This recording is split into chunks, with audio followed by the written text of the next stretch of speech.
Welcome to That's Joy, the podcast. I'm your host, Cece Calbanero, and I'll be sharing stories of miracles, God moments, and unpacking the truth behind what joy truly means. My friend, when God gives you a direct call on your life, be sure to answer it. Here's to answering my call together.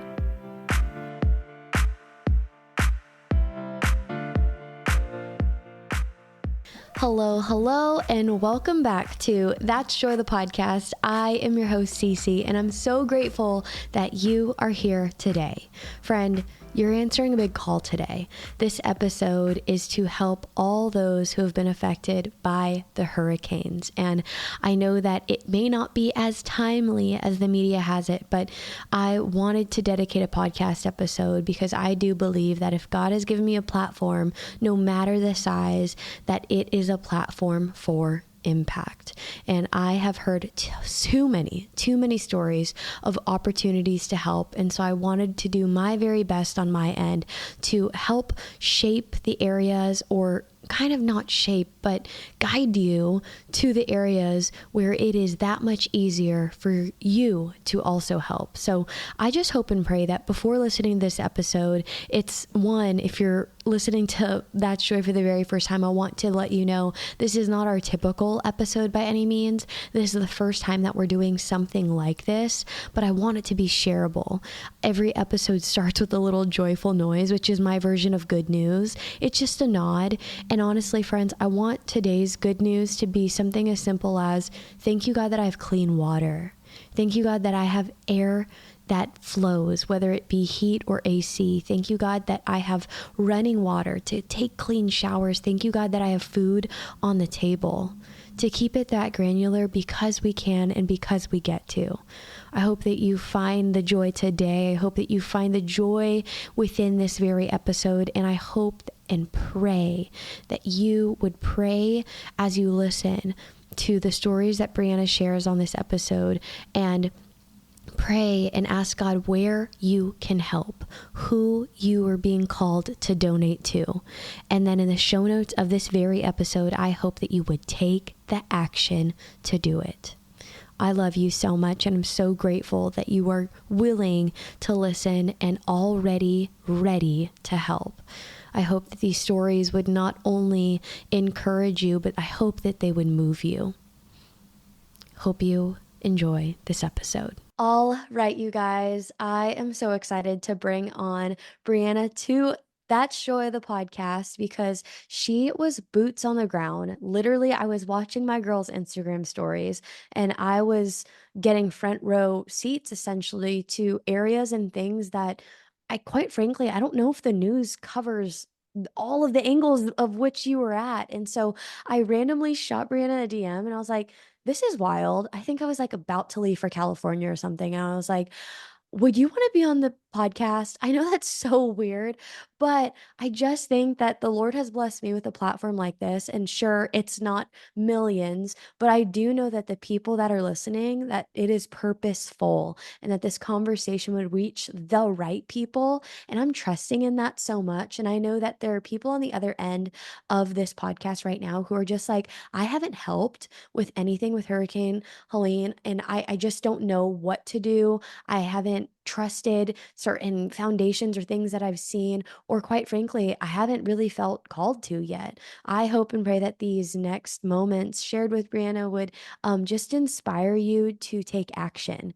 That's my biggest thing. I'm like, we all could have so many different things that we hear about or ways that we could help, and really pray about it. But it's another thing to like put that faith into works, right? And like do something about it. And so, Briana, thank you so much for your time. Welcome to That's Joy. And if you wouldn't mind, would you just share with our peeps like a little more about yourself and who you are and what you get to do? Yeah, sure. Absolutely. Thank you again for having me on here. My name is Briana Rossio. I live in Nashville, Tennessee. Currently, I had the opportunity to go help with the hurricane relief efforts when my parents were passing through with a truck and trailer. And at the time, I just felt kind of helpless because I was sitting in Nashville and I was like, how can I help? And when they said that they were going to be going over to South Carolina, which is where my brother lives, and it's only about an hour and a half away from where the area that was affected. was I just kind of got the idea of like, well, I could at least like start gathering some donations maybe, and whether it be financial and then maybe buy supplies. As I was thinking, we have a truck and a trailer. I mean, the least it's the least we could do. And at that time, they were very desperate for supplies like gas for ATVs to do like search and rescue efforts. So that was a big thing, and they weren't able to get fuel at that time. So we had just started raising funds for things like that. Generators, chainsaws, those were really hard to come by. Even in South Carolina, they kind of were like wiped off the shelves because people needed them so desperately. And then Wow. they weren't able to get that supplies in. And as it led up to the time where we were leaving, I kind of started like the donation efforts a week before I was to leave. Um, I was surprised at how everything kind of changed. So every day the needs were different, whether it was, chainsaws one day and then the next day they were like, no, we actually need gas. And then the next day it was, no, we need generators. And so it just kept changing every single day. But once we headed over there, the biggest need was like fuel and tools. And so we got a lot of that. And then once we got to South Carolina, we were able to kind of stock up on more of the like requested needs. Each donation place had different needs as well, so that kind of made it interesting. Yeah. What we were going to expect until we got there. And so my dad and I, we went up the first day, met up with somebody who was a local. I had a connection in Nashville. He connected me with one of those local people. His name was Graham, and he had just been boots on the ground doing this work in his community because he had gone to college there and just kind of wanted to help his neighbors. And just there was a huge need for it. So we kind of Wow. started. I had saw videos and pictures there, and I was like, I want to go help that area. Um, but there were so many needs, so many areas needing help at that time. I knew different church organizations and had connected with a lot of different people. There was one which was the Black Mountain Children's Home, and so I had got a list of specific needs that they had. One of their like kind of farm areas had been affected, and one of their buildings had washed away, I believe. And so she had given Yeah. like specific supplies that they needed. And so just kind of like figuring out where the needs were. But like I said, they changed every day and they still are changing even now. I posted something today, I believe, where it shows like 1 month later and it still looks so bad. It's very rough. And the sad reality is that they're going to need help for a really long time. Um, Yeah. they didn't receive the government support like you would think when a normal natural disaster happens. Government is there immediately, FEMA's there helping. And I can say, like, I didn't see a single FEMA person when I was there. Wow. Not saying they weren't there, I'm just saying I didn't see them. A lot of the donation places were getting shut down. And so that was another odd thing that I noticed. And so Yeah. whatever their reasoning was, the point of it is really that the people still need a lot of help. And the big Yeah. is probably just volunteers to help them rebuild at this point. And then with the colder weather, they were requesting things like generators, space heaters, little like camp cook stoves, things like that. And then now they're looking for like shelter. So building little cabins. I posted something on my story today about that as well. So Yeah. organizations doing work like that. And if you can get involved with anyone, I would recommend organizations like that. And then Samaritan's Purse was awesome. They were Okay. they were like the number one group of people that I saw out there, and they were just boots on the ground, helping wherever they could, bright orange shirts. So Right. station to work with. Wow. Thank you so much for sharing all of that. My in-laws have done some work with Samaritan's Purse too, and so I know that they are a trustworthy brand company, nonprofit. I believe they're a nonprofit, but just doing the Lord's work, being the hands and feet of Jesus anytime it is needed. And that's what you were doing. And I'm just like, I'm watching your stories and it's so interesting because once something stops trending, right? Like on social media, we just think, oh, it just not disappears, but it's not important to us anymore because it's the next hit, it's the next headline, right? Like we're in a crazy time right now where big elections are next week, and like it's a crazy time, and I just can't help but think, and like my heart breaks for the people or who are still affected. And so I'm wondering, like, for you being someone who was boots on the ground, was there a particular story that stood out to you about someone who lost a certain thing or maybe their whole house, or just had a specific experience? Because I know that for a lot of people, when you hear a personal story, that's when it hits, you know? Yeah, and that's the number one thing, like, I don't want to happen is for them to get forgotten about. Um, Yeah, they haven't received the support that they need, and they need so much help in order to rebuild. So, you're right with the election coming and with the hurricane that hit right after, it almost was right, drop because it was on to the next thing. And so, right, yeah, there's so many stories, but that's the thing is like each person had such a personal story because it was not expected at all. It came out of nowhere. It was like a 30,000 year flood. Most people didn't have flood insurance because why would they? They weren't in a flood zone. And so wow, the biggest thing was they had no warning. So it would be like you and me just sitting here right now doing a podcast and a flood just coming out of nowhere and washing away your house. Like you wouldn't be expecting that if you don't live. wow, Yeah, and there's no, you shouldn't be getting a hurricane in North Carolina. Um, right, so that was like the hardest thing there for these people was it was just so unexpected. The neighborhood I was in Swannanoa, there was a guy, he saw his neighbor stealing his kayak and he was like, "Where are you going with that?" And so I interviewed this guy, um, John. And so John and his neighbor, I forget that guy's name, but basically they had rescued 18 people that day. Or yeah, I think he said 18 people and 10 pets. I have the story written down somewhere and recorded, but it was just wild. He said he was just going with kayaks and basically like there was a specific family. It was like a wife and a husband and their two kids. The youngest one was like I think 2 years old. They had to like swim and hold on to the kayak, and I can't remember if he had hatcheted through their roof or if they had swam onto their roof, but the water rose like 20 feet. So they most of these people were either in their attic, which isn't big, or they had swam out onto their roof, and that's where they were getting rescued. And so they were just kayaking, and the one guy had never even kayaked before. He was just like, "Wait, what are you doing?" He's like, right. "County, and I have to go save them." And so they saved as many people as they could. But he even had said at one point, he heard like three people screaming for help. I think they were in a trailer or something, like floating away. And he was like, I couldn't get to them. And he was like, Yeah, so there was many stories like that, really sad and just like really like shocking. But it was right, a person's story was like that. There was another right. that their house was kind of unaffected because it was high enough, but their neighbors had all been affected because it was like lower ground. Mm, I was at the Shell gas station, I believe, during the time, and he said that all of a sudden that Shell gas station had turned into an island, and I think they called it like Gilligan's Island or something like that. He said it turned into an island, and there's 15 of them stranded there.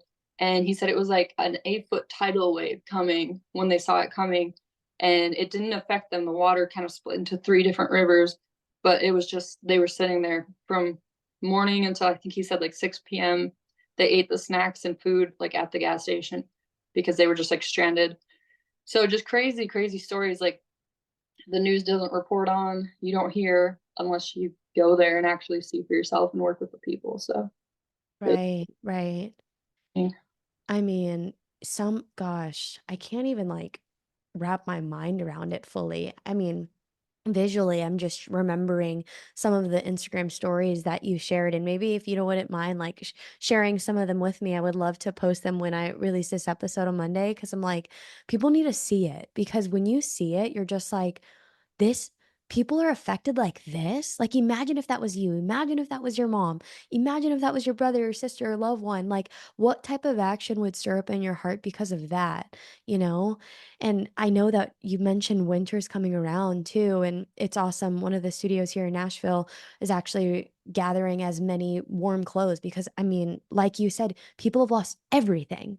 yeah, Like, everything. And I can't even imagine that. So I'm like, to start at zero and you have literally the clothes on your back. like what you were wearing during the time and that's it. Like, what would you do then, you know?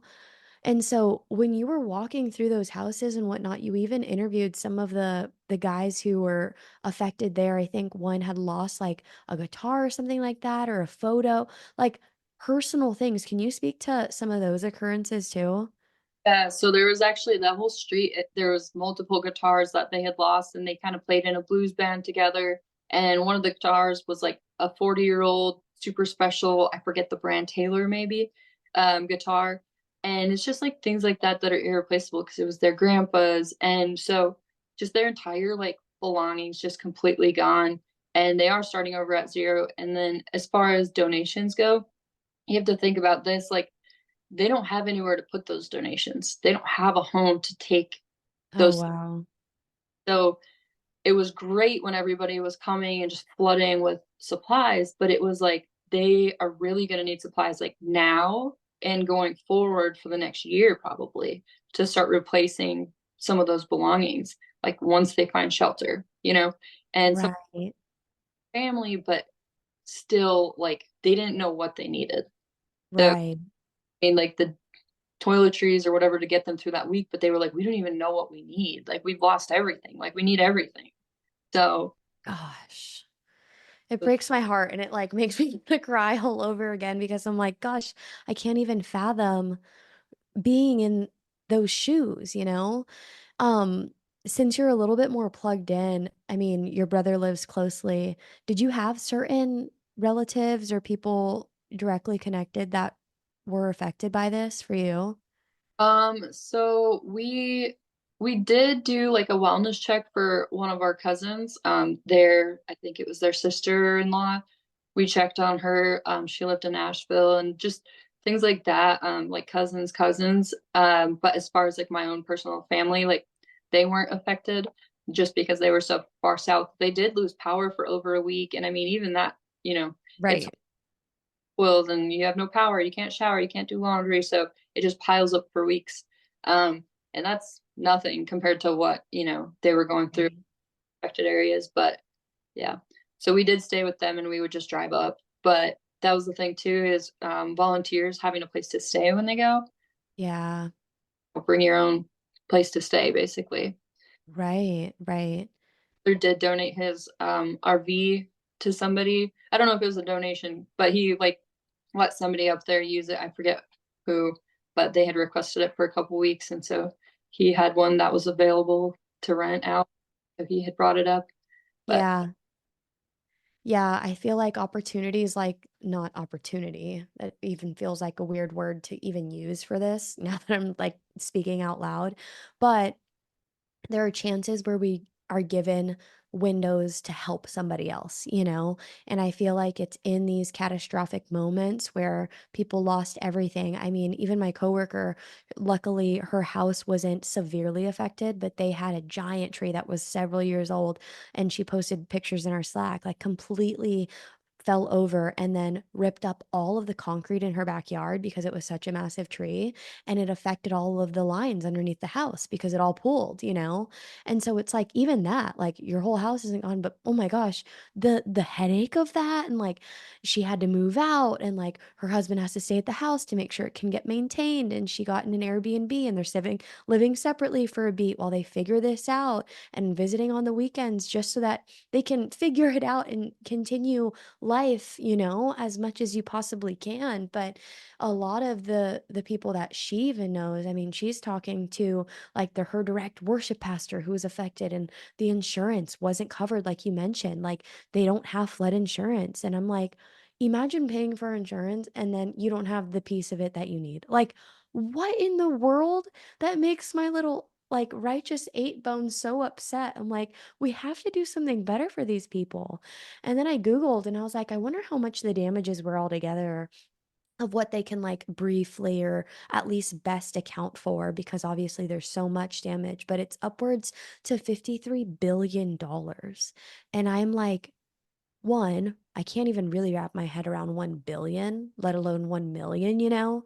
but $53 billion that people are going to need certain aspects of all of the things that Brianna has shared. And I'm curious, do you know, like directly right now, you mentioned a couple of the warmers and things like that. But even for clothes, like, is that something that is wanting to be received right now? Because that's a good point. I didn't even think about that. Like, they don't have somewhere to put it. So, do you know what that looks like a bit more? Yeah, so I know like the last time I had looked was like space heaters and propane gas heaters, things for cooking with. And then I feel like it just paused, so I apologize. It might be my Wi-Fi. Can you Oh, still no, hear? you're good. Yeah, I hear you. And yeah, things like that, sleeping bags. But every day is different, and so what's needed today might not be needed tomorrow, and so that's Mm, for this whole time. And they had phases where it was like phase one, phase two, phase three. They're probably on to phase four. My goal with everything is like whenever I get the opportunity to go back and help, because I'd like to help rebuild, is I'll be checking their Instagrams, checking the donation pages just to see like what's needed. So if you're wanting to go help, look into the Instagram pages, do your research to kind of figure out what's needed, or go there, kind of assess, go to one of the supply drop areas and be like, hey, what do you guys need? that's great. Specific people, hey, what do you need to move forward? But most of it's like very monetary needs. So donations would be like number one, most important, I would say, like financial, just donations. Right, right. And a lot of people don't live in and around the area even where or even driving distance, you know? So that is a good point. A lot of people friends who are listening right now, you're like, okay, I can do a propane tank. Well, what would it look like if you just donated that amount of money towards the platforms that she's speaking about too? And I'll put a bunch of resources in our show notes. I feel like this will be our most beefed up show notes to date. But I just want you, the friend who's listening right now, to really pray about how you can help. Because I bet that there are certain different things that came up as we were conversing about what has taken place where you're like, you know what? I hate that we forgot. I hate that as media presents it, we forgot about everyone who was affected in Asheville. And I just don't want that to be the case. I want people to have miraculous stories. I want those Jimmy Darts types of moments, you know, where people feel like they lost everything, but by the grace of God, somebody worked through someone like you and they were better because of it. And it's people like Brianna who literally are so selfless and going to exchange their time and resources and your family. Like, God bless all of you guys who have literally done the Lord's work and being the hands and feet of Jesus there. I mean, there's just so much more work to do. And so I know that even for Jonathan and I, we've donated, but I just want to keep praying about what else we can donate and what else we can do. And so I will put all of the resources in the podcast description. And I want this to be an episode that's kind of shorter so that you can literally share it with a friend. Like if you are listening to this and there's an ounce of you that feels that like double tap on your heart, that's there for a reason. Take action about it. Do something about it now because I know and I have been guilty of this personally where you see something that's so sad where you're like, dang, I wish I could help. And then 5 seconds later or 10 seconds later, you scroll and you're on to the next thing too. I don't want that to be the case for this. I want you to be able to hear the stories that Brianna has shared and share this episode with a friend, with your mom, with your godmother, like with a teacher, with a mentor, with your pastor. And maybe you could rally up your church. That would be so amazing if you lived in a random state, if you were all the way in Idaho. I don't know anybody in Idaho. There's somebody that probably is listening to this that's in Idaho. Heck, I know there are people in Africa who are listening to this. So if you rallied up your church, your community, and said, you know what, I have a goal of raising $2,000. I have a goal of raising $20,000. I don't know what it is, but what would it look like if you immensely went to go to the show notes and specifically bless one of those options immensely? Because I think so often we feel like, well, gosh, there were hundreds of thousands of people affected. I can't help hundreds of thousands. Yeah, that might be true. You can't help all of them, but you can help one. And so that's what I want to highlight is like Jesus chased after the one. How can we also do that same exact thing in this moment, even though it isn't a headline anymore?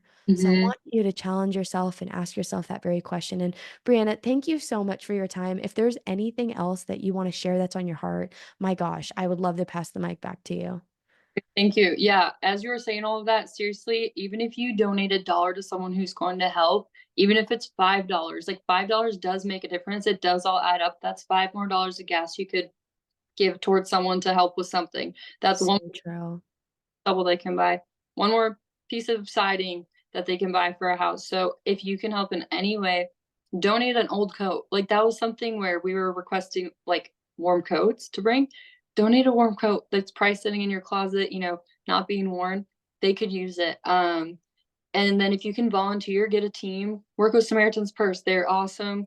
They're amazing. Like put together a team, go do it. Even if it's a year from now, they're still going to need the help. So I would say just like whatever you can do, even if it's $1, even if it's sharing, the podcast, like it, interact with it, anything you can do, share the videos of Asheville as you see them, it all helps.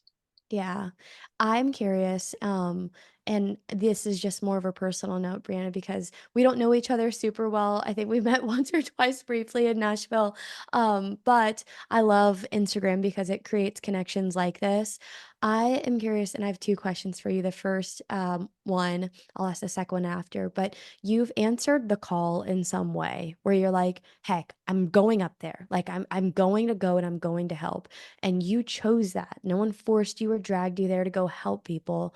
What did that look like for you? Like, because I know a lot of people want to help, but then they don't take the action part. And so I'm curious for someone who has taken action, like, what did that look like? And what would be your advice to someone who feels those nudges to do something for somebody else?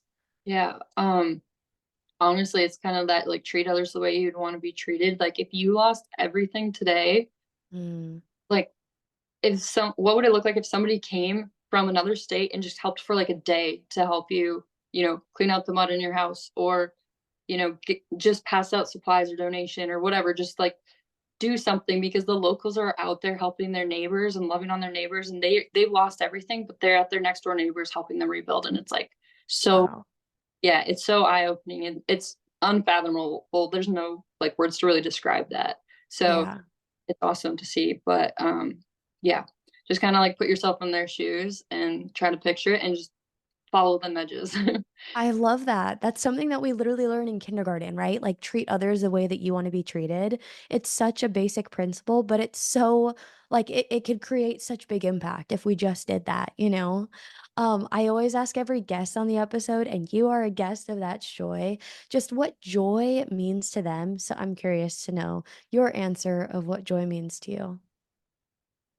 Joy is just having peace no matter what's coming at you.